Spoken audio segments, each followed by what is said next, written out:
Chapter 156, When a Psycho Becomes a Seal Master. Fujin spent the entire day inscribing seals in his house. He started with the anti-Byakugan, anti-Sharingan, and stealth seals.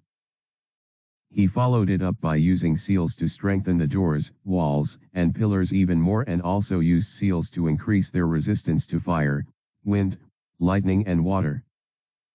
When he was satisfied with the protection that his house provided, he went to the basement and entered one of the rooms.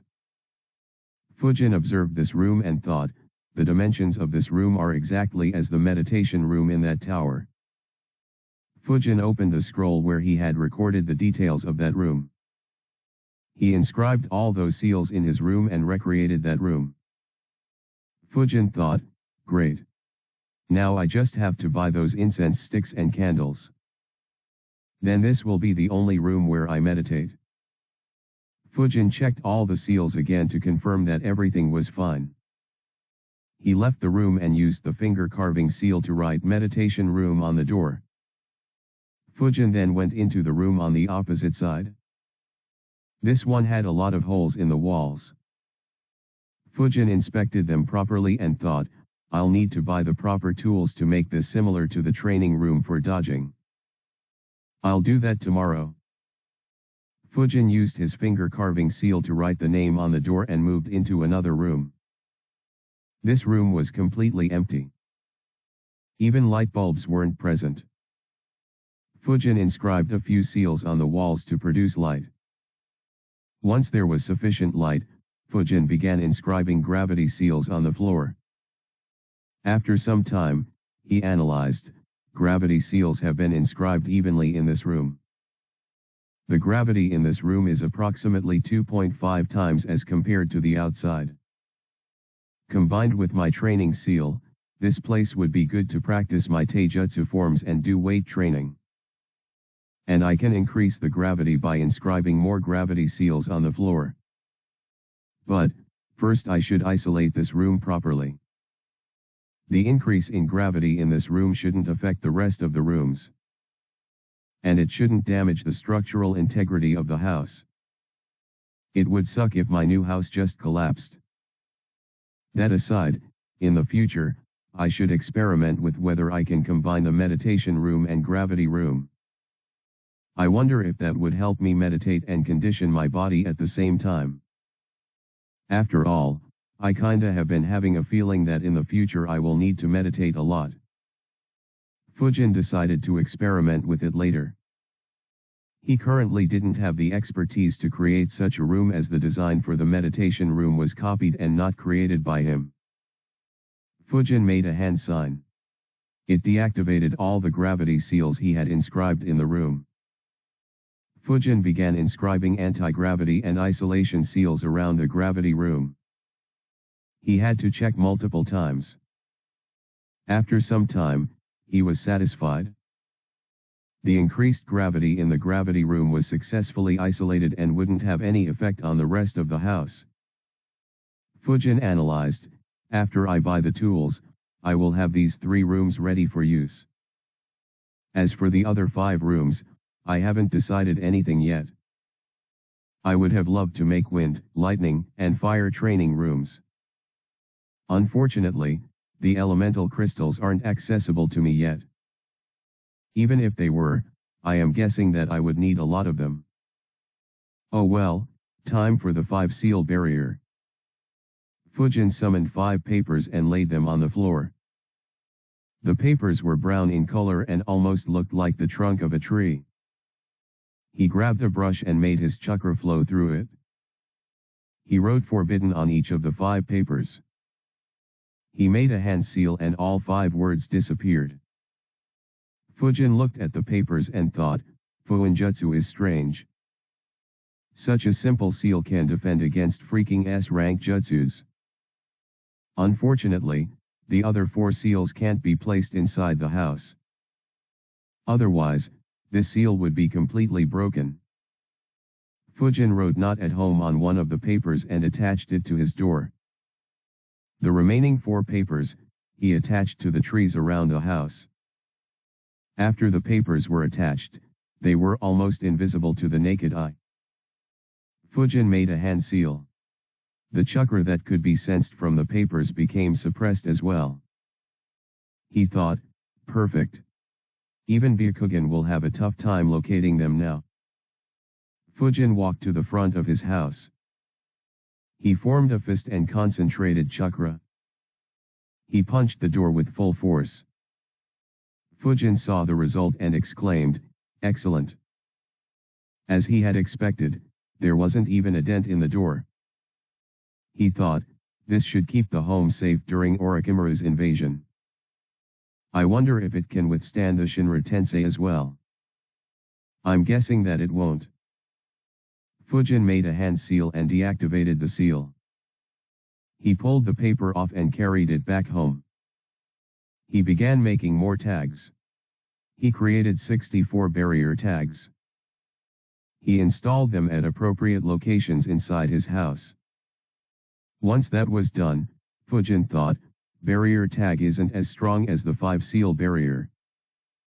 But, it can still take a couple of B-rank jutsus. Any more and it will need to be provided with chakra. But, this is enough for my needs. This will ensure that no one can sneak into my house. And it will also alert me. So barrier tags when I'm at home will be plenty. When I'm not at home, the 5 seal barrier will be up. With the barriers set up, Fujin began wondering whether he could use any more seals to make his house more secure. If someone knowledgeable in Fuinjutsu was to inspect Fujin's house, they would freak out. They would wonder which lunatic inscribed the seals. On top of the seals inscribed by the seal master, while constructing the house, Fujin had inscribed over 1,000 seals in his house. Even the Hokage building didn't have so many seals. Fujin couldn't think of anything else. So he began checking his scrolls. Soon, he found the one he was looking for. He made a hand sign and 2 items appeared in front of him. They were an incense stick and some wax from a candle. Fujin lit both of them on fire and inspected them properly. He thought, I memorized their appearance and smell. Now, which shop sells these things? Fujin left his house, locked the door and put up the not at home sign. He had a meal and then began searching through Konoha's stores. Fujin searched various stores that sold ninja weapons and tools without any luck. Finally, he found one. It was a multi-story shop that sold ninja tools and was very close to the Hokage building. Fujin bought a few meditation mats and a lot of those incense sticks and candles. He also bought a lot of training equipment to be placed in the gravity room. While checking the store, he also found the equipment and blunt-wielded weapons needed for the dodging room and bought them as well. After that, Fujin bought groceries, utensils, and other necessary items for his house. He also took all the items that he needed from his old house, vacated it and completed the formalities and procedures related to it. By the evening, Fujin's new house was set. Fujin exhaled in relief. I forgot how much work it is to change residence. When I left the orphanage, I didn't own anything and barely had any necessities. Anyways, pretty much everything is set. The only remaining task is setting up the equipment and mechanisms in the dodging room. I'll do that tomorrow. For now. Fujin entered the meditation room and began meditating. He opened his eyes after 3 hours of meditation. A smile could be seen on his face. He thought, excellent. This room is a total success. Happy with his work, Fujin went to sleep in his new cozy bedroom. The next day, Fujin made a change to his training routine. He cut the morning physical training in the training ground from 4 hours to 3 hours. That last 1 hour, he spent training in the gravity room. He spent the remaining day setting up all the mechanisms in the dodging room.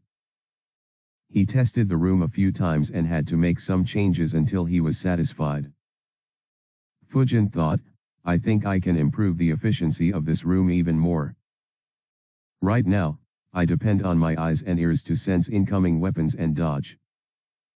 Once I'm able to dodge all weapons consistently, I will begin attempting it with my eyes closed. When I'm able to do that, I will use the silence seal to eliminate all noise.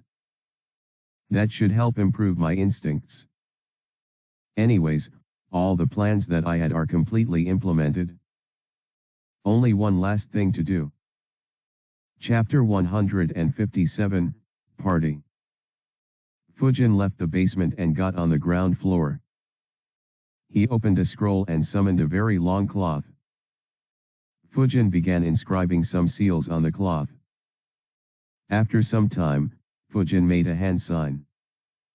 Cloth binding jutsu. The cloth began moving around the staircase. Soon, it covered up the way down to the basement completely. The remaining cloth kept rolling over it to form multiple layers. The staircase and the basement below became completely invisible. Fujin made a hand seal and the cloth began hardening. Fujin walked towards it and stepped on it. He moved around on the cloth and analyzed. Excellent. It looks and feels just like the rest of the floor now. Fujin spread his chakra field and tried to sense the basement. But, he couldn't. He smiled. Now even sensors can't sense it. Though I guess someone like Renjiro can still find it. After all, he never said how he found the hiding spots of those Kiri ninjas. Anyways, it's fine. It's not like I really need to hide anything there. The main purpose of this is just distraction. In the future, if I'm suspected of doing anything fishy, then Konoha is sure to check my house. They will waste a lot of effort to check my house and find nothing in here at all, ha ha ha. And, it'll let me know that I'm being suspected and I can preemptively take some precautionary measures. Of course, until then, I can keep improving my seals even more and make the defenses even sturdier. Hee hee, how fun it'd be if I can have half a dozen types of barriers and a few dozen traps in my home. And all that to hide nothing. Fujin laughed at that thought. He calmed down thinking, anyways, now that the house is ready, I should call a few people in. Miko and Hoka had asked me to invite them. And I can invite Renjiro as well. Should I invite others? Who all? I can invite Genki in. Though he would probably not like to be among kids. I should also invite Teru, Yuri, and Hana. But probably best to not have them alongside Renjiro. As for my new team, I have just met them. So probably not a good idea to invite them right now. I could mention it after the next mission. So, in what order to invite? Fujin thought for a bit and decided, I'll invite my old team first. Then I can invite Hoka again to hang alongside our classmates. Genki I'll call later. Fujin made 3 shadow clones. The first one flickered towards the Senju clan compound. The other 2 waited for a bit and left for Uchiha and Hyuga clan compounds. The clone headed to the Senju clan reached first.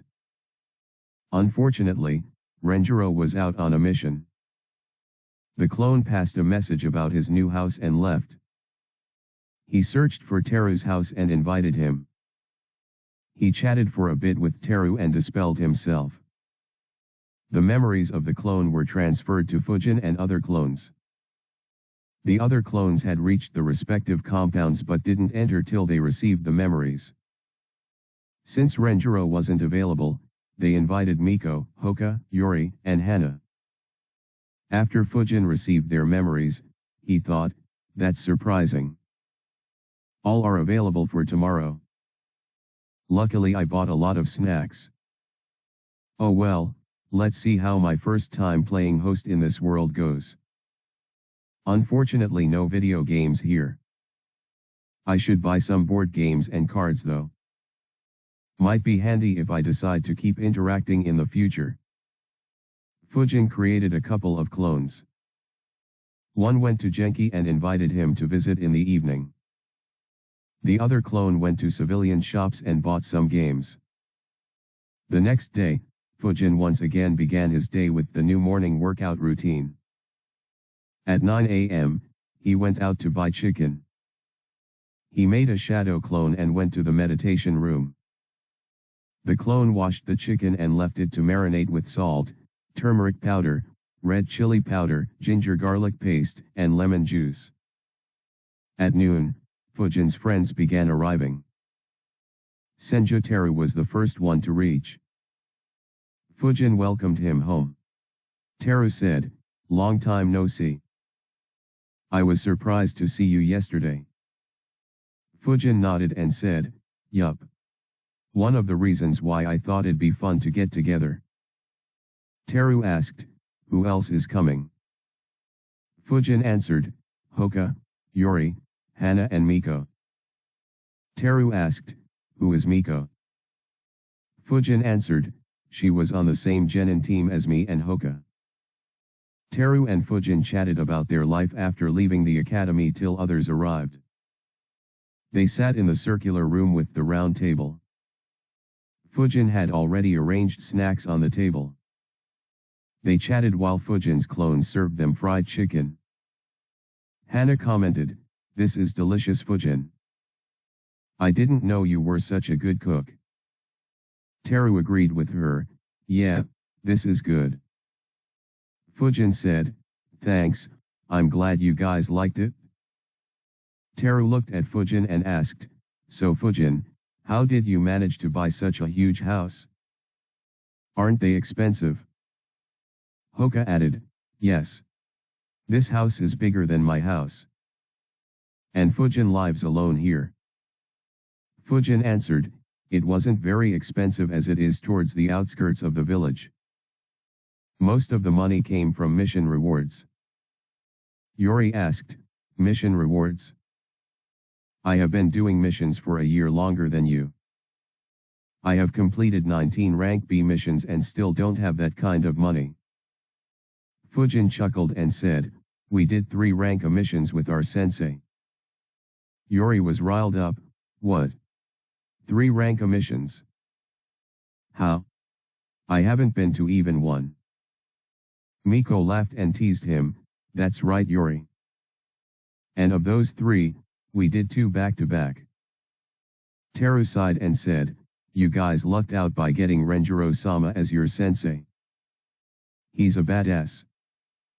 Yuri snorted and said, "Who cares about that? I bet I can beat all 3 of you by myself."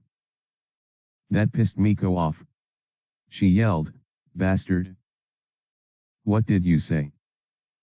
Yuri replied, "You heard me." Miko activated her Sharingan, stood up and said, "I'll take you on one right here." Yuri also activated his Sharingan, stood up and said, "Try me." You aren't the only one with Sharingan. Fujin thought, "Oh, he activated his Sharingan too." Fujin coughed. Miko and Yuri looked at him. He said, "I just built this house. If either of you fights, I'm tossing you both out." Both calmed down a bit. They didn't want to ruin a new house. The others chuckled at their reaction.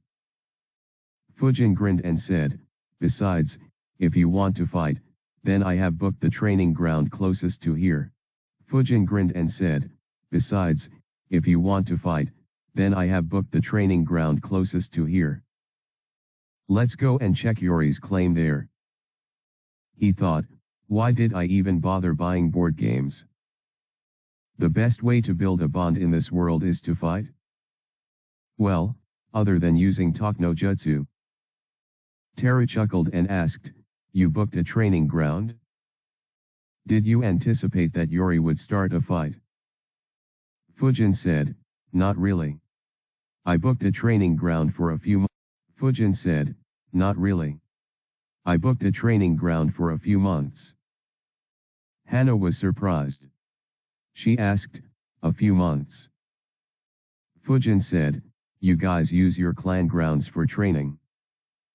I don't really have that option. Teru said, still. A training ground for a month would cost around 75,000 ryo. That's almost worth one rank B mission. Are you sure you aren't secretly loaded, Fujin? They began moving towards the training ground. Fujin said, well, I did win a few million ryo by gambling some time back. So training ground costs aren't really an issue. The group was surprised. Miko furrowed her eyebrows and nagged, Fujin, you are gambling? Have you been wasting your time and risking your money in gambling after our team was disbanded? Fujin was surprised. He stared back at Miko. After a few seconds, he commented, you are taking after your mother well. Miko's face immediately became red. She looked away. Fujin said, and no. I gambled before our team disbanded. Hoka asked, when? Fujin smiled and said, during the Chunin exams. Hoka and Miko took a few seconds to realize. Both their eyes widened as they looked at Fujin. They said, you didn't. Fujin chuckled and didn't reply. Yori asked, you didn't what? Hana realized it as well as she said, you bet on yourself during the Chunin exams. Fujin replied, bingo. I bet most of my money on myself. Miko cursed, asshole. We were participating in it too. Even Hoka was displeased. Fujin chuckled and said, sorry. But it was kinda good money. Both snorted. Soon, they arrived at the training ground. Yori looked at the destruction around him and asked, did a hurricane pass through here? Fujin chuckled and said, I guess you could say so. Anyways, how do you guys wanna fight? One-on-one or something else? Miko said, I'm kicking Yori's ass first. Yori snorted and replied, I can beat all of you together. Fujin chuckled and said, alright. Let's have a battle royale then. All 6 will fight and no one will form teams. Teru said, oh, that sounds fun. When do we start? Hoka shouted, now. Chapter 158, Another Battle Royale. As soon as Hoka said yes, both he and Miko attacked Fujin. However, Fujin flickered before they got close. Teru, Yori, and Hana moved behind to create a safe distance. They were surprised to see Miko and Hoka attack their former teammate. A scowl formed on Miko's face. She complained, now he will keep hiding till we are done fighting. Teru asked, what do you mean? Hoka was about to answer when everyone noticed something. Very strong winds were headed towards them. Yori thought, right. Fujin has an affinity to wind nature. Wind is weak against fire. He quickly made hand signs. Fire release, fireball jutsu. Miko and Hoka saw the fireball and flickered away. The fireball hit the winds and was amplified and dispersed. Unfortunately, the winds carried these amplified flames back towards the group. Yori was shocked. Hana and Teru escaped underground. Yori also tried escaping, but he was slow. Fujin saw the flaming winds and smirked, as I expected, that moron blew fire into the winds. The jutsu he used was a powered-down variation of the infinite breakthrough jutsu. It focused more on the wind flow rather than creating sharp winds. So the jutsu was pretty harmless despite its great momentum. At most, it could send someone flying for a few meters. The flaming winds hit Yori. However, his resistance to fire was quite high. He wasn't injured much. Just some of his clothes caught fire, but he doused them quickly. Unfortunately for him, Fujin wasn't his only opponent. His words were fresh in the minds of Hoka and Miko. Both flickered and appeared next to him. Yori's Sharingan noticed them flickering towards them. He immediately tossed shurikens at them. Miko neutralized his shurikens with her own, while Hoka attacked from a range with vacuum palm.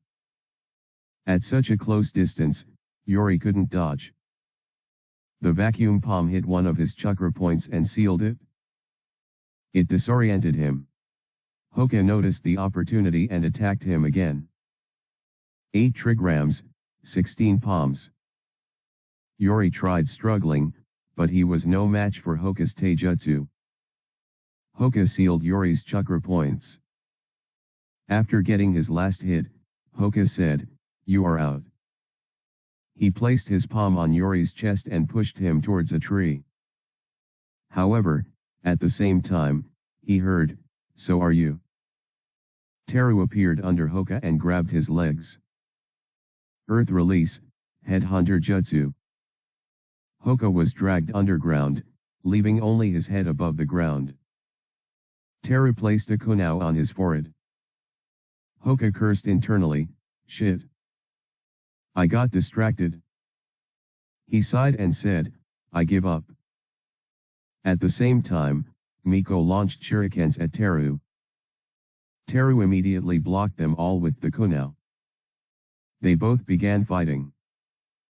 Hana stayed away from Teru and Miko and just observed them.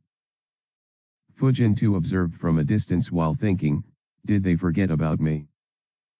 His eyes wandered towards Hana.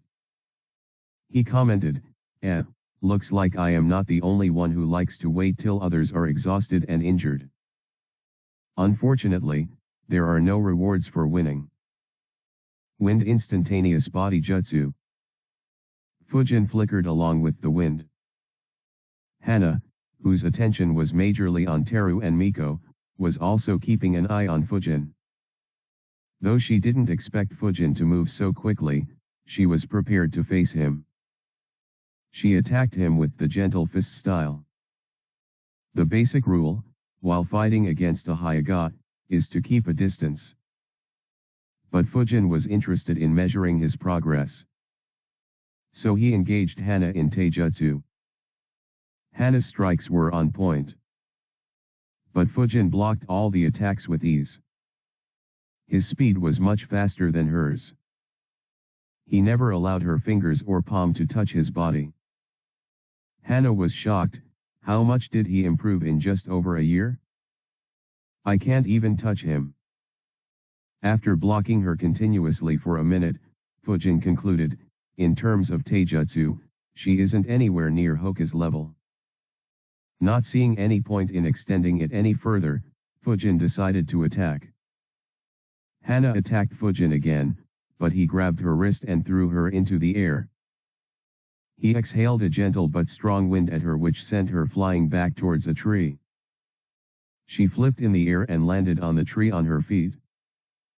Fujin said, "You have lost." Hana had a complicated expression. She nodded. Fujin smiled and left towards Teru and Miko. Hana saw him leaving and thought, though they didn't say anything, I am the only genin in this group. And I'm the weakest. I need to work hard or else I will never be at their level. Fujin guessed Hana's inner turmoil. After all, being the only one who wasn't promoted to a genin would hurt. Especially considering that she was only 11. Miko and Teru were engaged in a tough fight. Teru was superior in speed and taijutsu. Even in ninjutsu, he had an edge with earth and water elements. But he had to be very careful about not looking into her eyes. Suddenly, they heard, "You two didn't forget about me, did you?" Immediately they looked towards Fujin. He was sitting on a branch. As soon as they saw him, Fujin exhaled strong winds towards them. Both made hand signs and escaped underground. Fujin muttered, "While escaping underground is a good defense, it doesn't mean that you can abuse it without any consequences. Fujin jumped off the branch. Chakra gathered on his fist. He punched the ground right above them. Cracks formed on the ground. The impact of the punch could be felt underground. Teru felt the shockwaves and frowned. He wondered, is Fujin good at earth release as well? Teru made a few hand signs. The ground around him hardened. It protected him from the shockwaves. However, Miko was hit. She escaped above ground, only to have a kunai placed at the back of her neck. Fujin said, "You have lost." A scowl formed on Miko's face. She gave up unwillingly while complaining in her heart, "I always manage to detect and neutralize sneak attacks in mission. Why do I fall to his sneak attacks every time?" As soon as she gave up, spikes formed on the ground and launched at Fujin. Fujin instantly flickered out of the way. His eyes glowed as he watched Teru's location underground. More spikes and spears kept forming and launching at Fujin. Fujin dodged all. He thought, while hiding underground isn't always good, if someone hides like a porcupine, then I don't have a second way of dealing with them. Just vacuum bullet, but that might kill him. So not usable in this situation. Realizing that he was only wasting his chakra, Teru left the underground. He said, "You have grown strong, Fujin. I didn't expect your wind release to improve so much." Fujin replied, "So have you. I never thought you would develop a porcupine-like battle tactic." Teru smirked. This battle tactic was very annoying. He enjoyed using it against Yuri.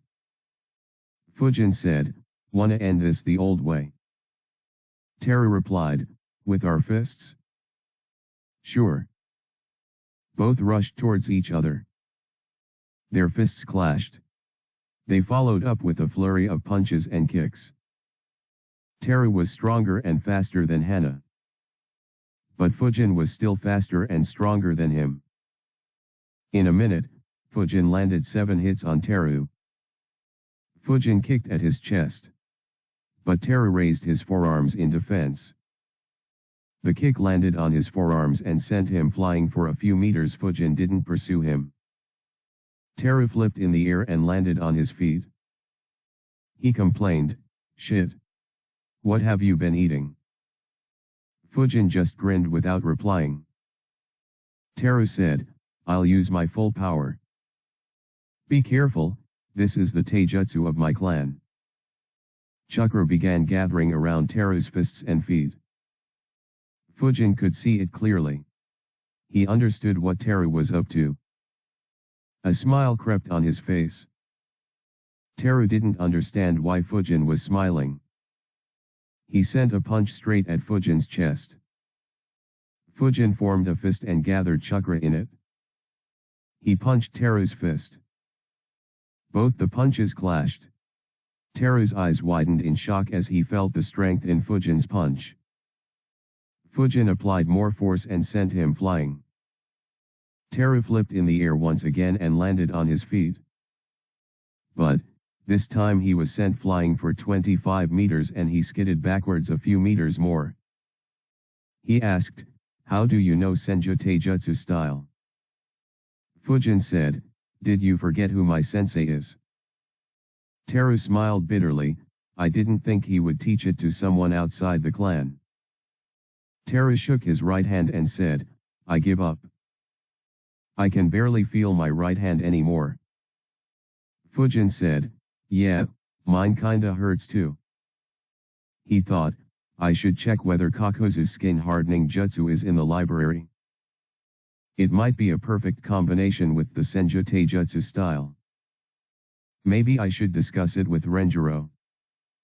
Chapter 159, Questioning Life Choices. With the fight over, the other four gathered around Fujin and Teru. Miko looked at Yuri and taunted, "Yuri, how does it feel to brag and get eliminated first?" Yuri argued back, "You guys cheated. The rules said no teams, but you two, no, you three cooperated to deal with me." Miko scoffed, "Who said they could take all three of us by himself?" Yuri was about to argue more, but Teru said, "Drop it, Yuri. There's no point in arguing." Yuri snorted and stayed quiet. The group discussed for some time their jutsus, battle tactics, and so on. After an hour, they dispersed. Fujin went back to his home while thinking, "Not bad, this went much better than I thought. I never thought we would spend most of our time talking about jutsus and tactics. Was surprisingly insightful." After reaching home, Fujin cleaned up the mess and waited for Genki to return. He made a shadow clone and sent it to the library. The aim was to find Kakuzu's skin hardening jutsu and any other good jutsu available in the B section. Sometime later, Genki arrived.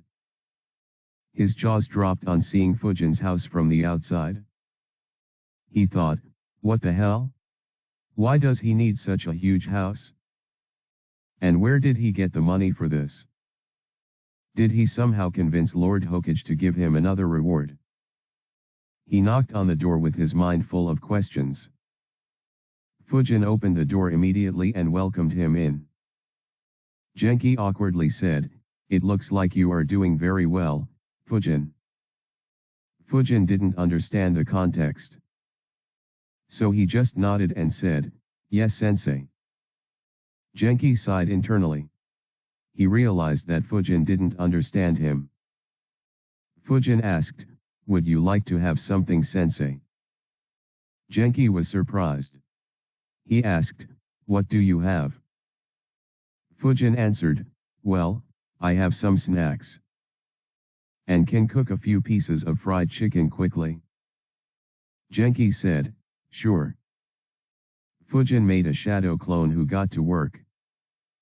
Genki saw the clone and thought, he is using clones for this?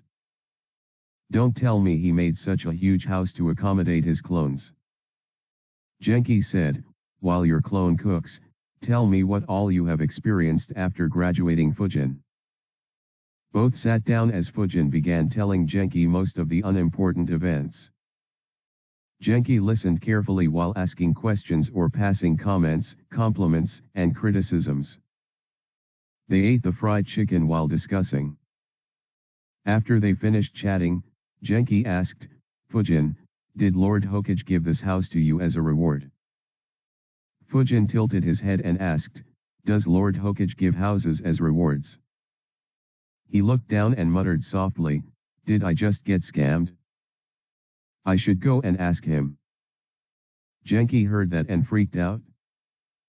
Given his past experiences, Genki was sure that Fujin would take his name and ask the Hokage to reimburse him. Heck, he might even ask for interest.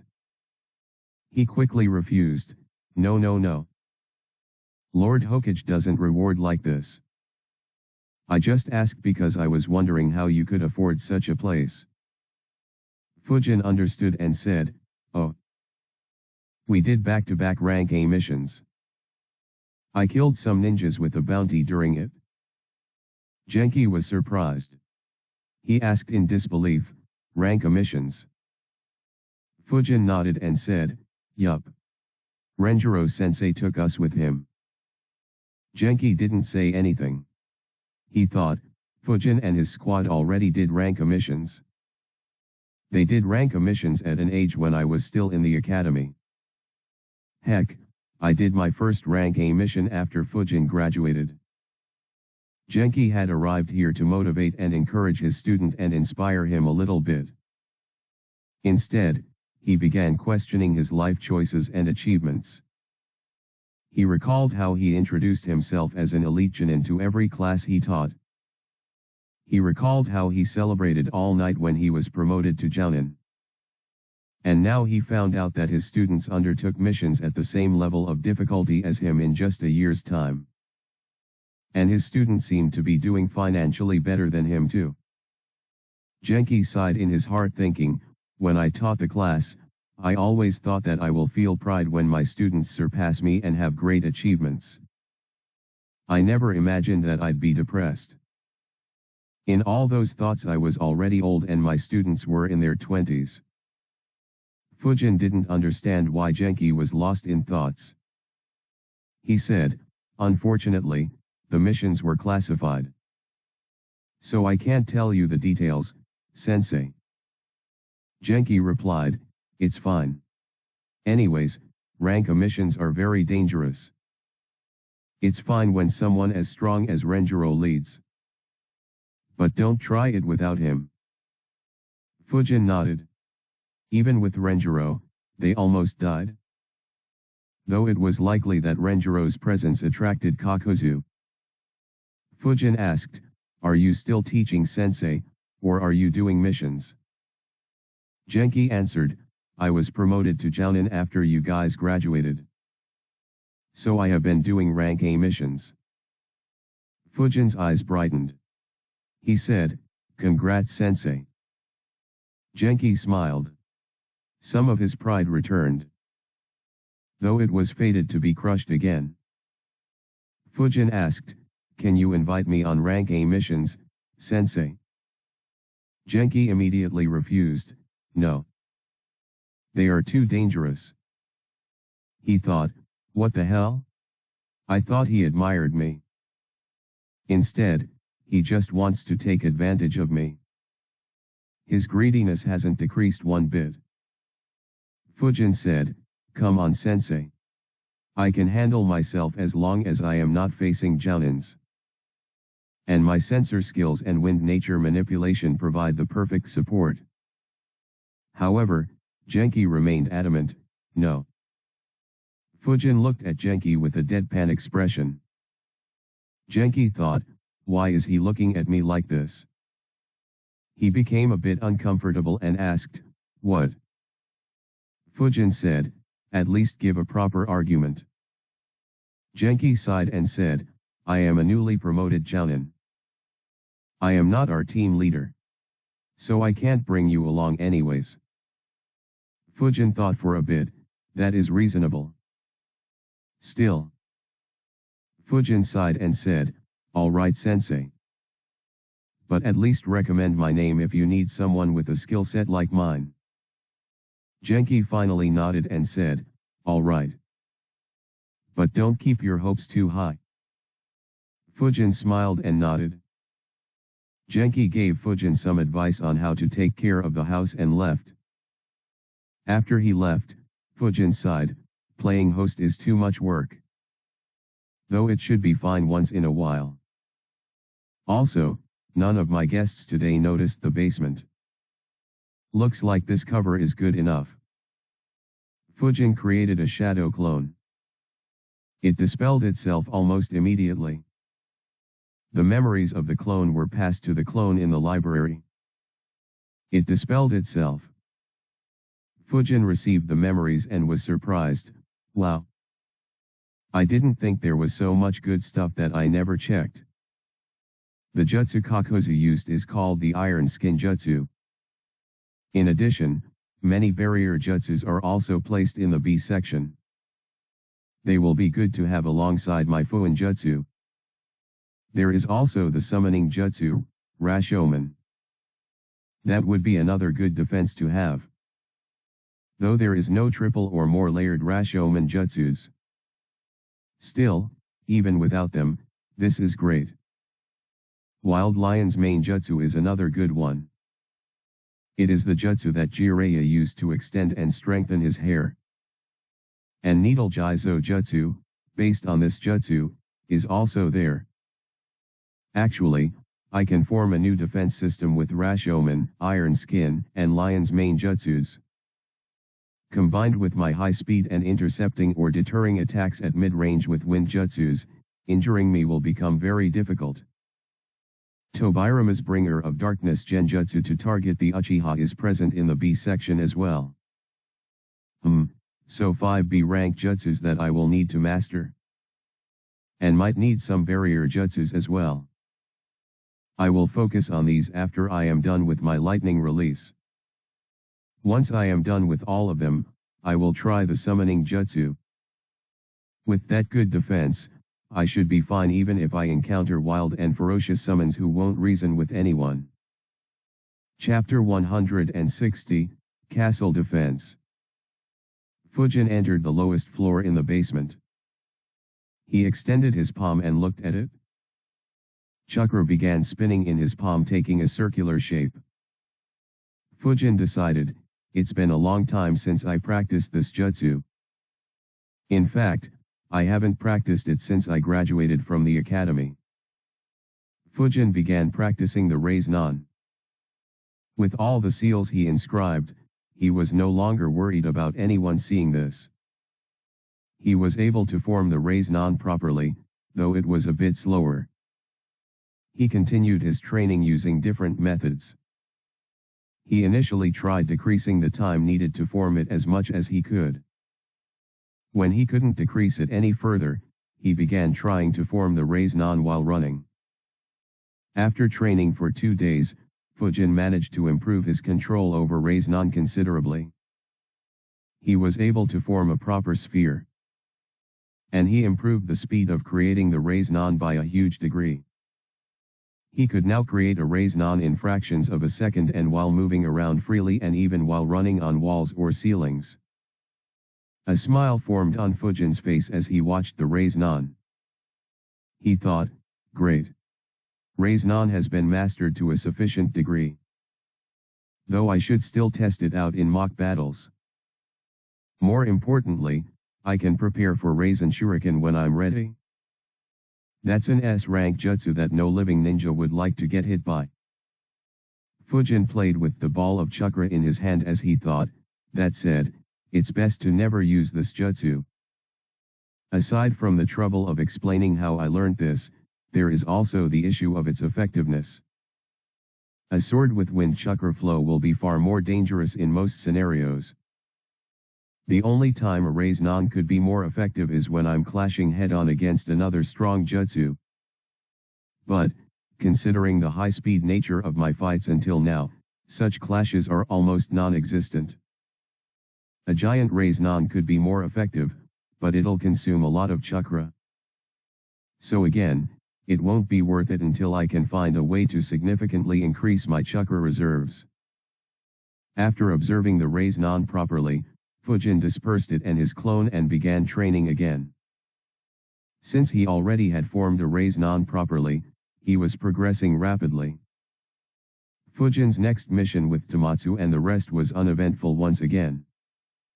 It was a protection mission again and they didn't even encounter any ninjas. After the mission, Fujin returned to training in his basement. Around him, there were multiple metal mannequin dummies. He had bought them to test his jutsus. Fujin created a Raise Nan, stepped forward and smashed the Raise Nan into a dummy. The Raise Nan sank into its abdomen, creating a hole in it. Soon, it exploded and blasted the dummy, sending its pieces flying across the basement. Fujin grinned, excellent power. Now I need to test it in mock battles. Fujin made a hand sign and a shadow clone popped next to him. Both moved away from each other. Fujin began creating the Raise Nan and charged at his clone at the same time. Meanwhile, the clone attacked Fujin with wooden shurikens and wind explosion spheres to keep him away. And, it also moved away from him whenever Fujin managed to close the distance between them. Fujin's goal was to hit his clone with the Raise Nan without using any other jutsu or distractions. While the clone just tried to avoid getting hit. After a day of intense training, Fujin was breathing heavily. He complained, "What the heck? It's impossible to hit someone who is as fast as you to hit with the Raise Nan. I chased after my clone the whole day without any success. Though my clone did use body flicker whenever I was about to succeed. I guess I should try performing Raise Nan while flickering around. Otherwise, it will be hopeless." By the time he had to go for the next mission, Fujin could use the Raise Nan while flickering in his basement. He had managed to hit his clone a few times. He was very happy with his progress. Fujin met Tomatsu and the rest outside the mission center. Since he had mastered the Raise-non, his mood was quite good. Sarutobi Tomatsu had just selected a mission. He said, "Since our last two missions didn't have much fighting, I have selected one where our opponents could be strong. Our mission is in the land of noodles. The daimyo of that country received intel that some rogue ninjas are going to attack his castle. He is afraid that his current forces won't be able to stop them." Inyazuka Tadashi grinned and said, "Now that sounds like a fun mission." Fujin nodded and asked, "It does. But why is this mission only rank B? I would assume that a threat to daimyo would be classified as a rank S mission." Ryota said, "Could be multiple reasons. Like maybe the threat isn't that big." Tomatsu added, "Or, the teams that undertake rank A or S missions can deter those guys from attacking and they might postpone their attack until these teams leave." Fujin said, "That makes sense. I didn't think that a daimyo would be that brave."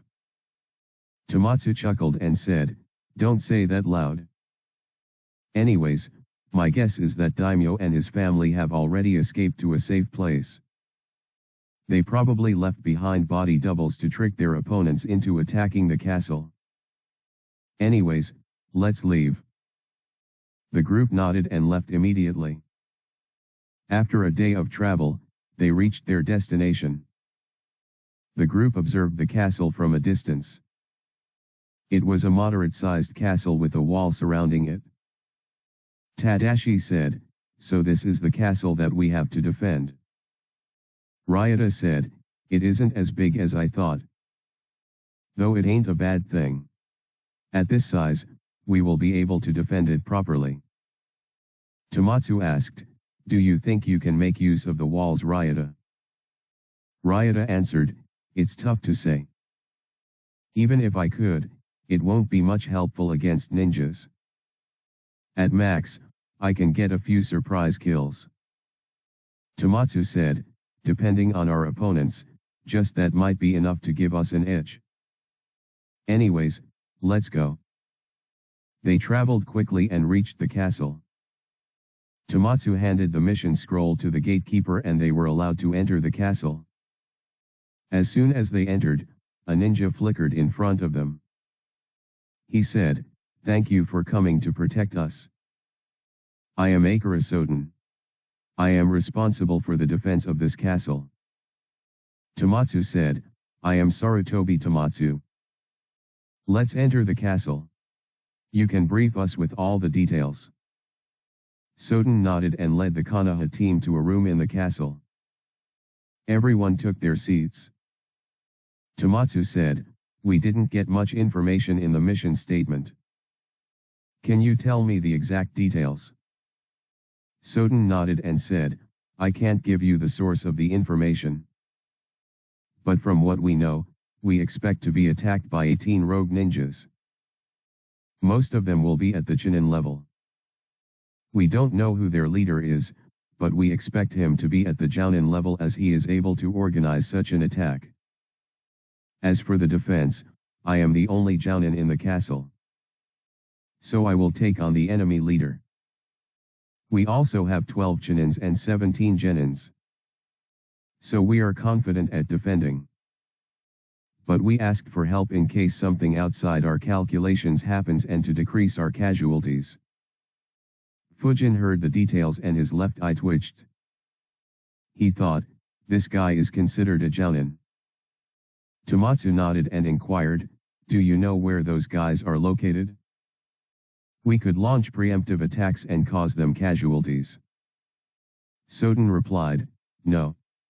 We don't know their hideout. Also, the daimyo wants us to kill every last one of them. If we attack their hideout, then many of them might manage to escape." Tomatsu said, "All right. Is the daimyo still in the castle?" Soten didn't speak and just shook his head. Tomatsu asked, "Do we have any idea when the attack will happen?" Soten answered, No, I will arrange for you guys to live on the highest floor with Daimyo and his family. That floor also provides a good view of the surroundings, so you can keep an eye on any attackers. Of course, give priority to your rest as we need you guys at full readiness when the attack happens. Soden led them to the topmost floor. There were 3 rooms on this floor. There was also a small balcony on all sides equipped with binoculars and other tools to assist in keeping a watch on the surroundings. One of these rooms had a few people who looked very scared. They were the body doubles of the daimyo and his family. Soden explained the defenses and traps that they had set up and asked whether Tomatsu and his subordinates would like to set up more. Tomatsu agreed and asked Ryota and Katsumi to add more traps. They both got to work. Tadashi volunteered to go scout the nearby areas. Tomatsu went to check out some stuff. Meanwhile, Fujin decided to laze on the top floor. He thought, I was kinda excited, but this mission seems to be a bore too. If Soden is considered a jounin, then I could probably go and kill the entire enemy camp. Sigh, I guess only rank A and S missions will be exciting. Anyways, this country is known as the land of noodles. I wonder how good the noodles from here taste. Fujin left to find the cooks in the palace. The cooks and other common people weren't aware of the incoming attack, so they were relaxed. But they recognized the headband on Fujin's head and were very respectful to him despite his young age. The head cook met Fujin and asked with a smile, I am the chief cook here. How may I help you, young one? Fujin replied, Hello, chief. I was wondering how good the noodles from this country are. The chief cook's smile disappeared and he asked seriously, Young man, are you underestimating the noodles from here? Fujin kept his smile and said, Nope. I'm just a normal foodie. So give me your best. The chief cook said, We have 19 varieties of noodle dishes here. And all the 19 varieties are the best among any noodles. Fujin said, Oh, that's cool. I'll try all 19 varieties during my time here then.